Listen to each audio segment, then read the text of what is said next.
We've seen brighter skies nationwide, still a few clouds around and some showers, but at least dawn is no more. Through yesterday, about 29 millimeters in Pinal and 12 millimeters out in El Reposo. Basically, that takes the total for Piarco 165 millimeters, but we normally expect 266. But we still have a week left to run.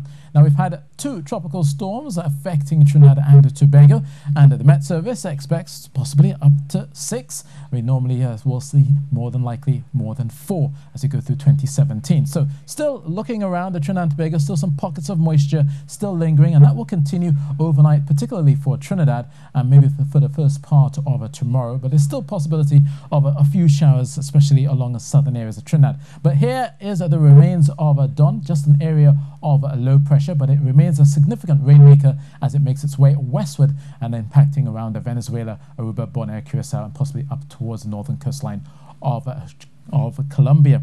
But for the Atlantic, here we are seeing yet another system. This area of low pressure has a low chance of developing, but as it moves closer to the island chain, it may gradually develop. But still, there's a lot more in terms of some dry air. So basically that system is not set to develop, at least for the next few days. So looking towards Tobago, definitely lots of clear skies expected overnight, settled conditions for the most part through Thursday as well. Lots of sunshine expected, maybe just a few high clouds pushing through, and maybe that brief shower coming through later on in the afternoon. For Trinidad, you will notice a lot more in terms of still some clouds lingering for southern areas of Trinidad. In particular, the likelihood of some showers are there, carry on into the early hours. Through the northern part of Trinidad, you should see some sunshine first thing, but still 1 or 2 clouds building as the heat builds, and also along western parts of Trinidad, still a likelihood of some showers, especially during the afternoon. Now, there's a low chance that some of these showers could be on the heavy side, but it's more so for those of you along the Gulf of Paria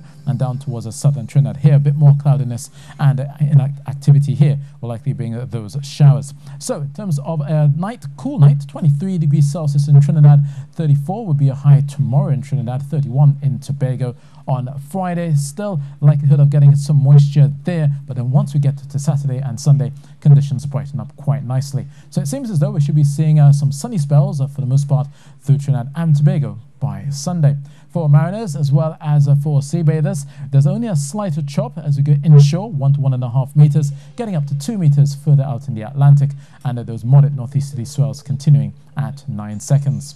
Now, the Caribbean obviously has been looking at the remains of dawn pushing through. There, you can just see it here coming along the coastline of Venezuela. Still the likelihood of bringing a lot of rain, possibly of maybe up to 3 or 6 inches in places. So there's still a possibility there of some landslides, but it is not set to develop. It is encountering a lot of strong wind shear, and basically it will be pushing into the Western Caribbean Sea by the end of the week. So for Havana and for Kingston, just a few clouds around, some showers at times as well, but for most areas of the Lesser Antilles, settled, tranquil weather, lots of sunshine expected, all the way from Antigua down towards St. Lucia and Barbados, and carrying on into St. George's, Grenada.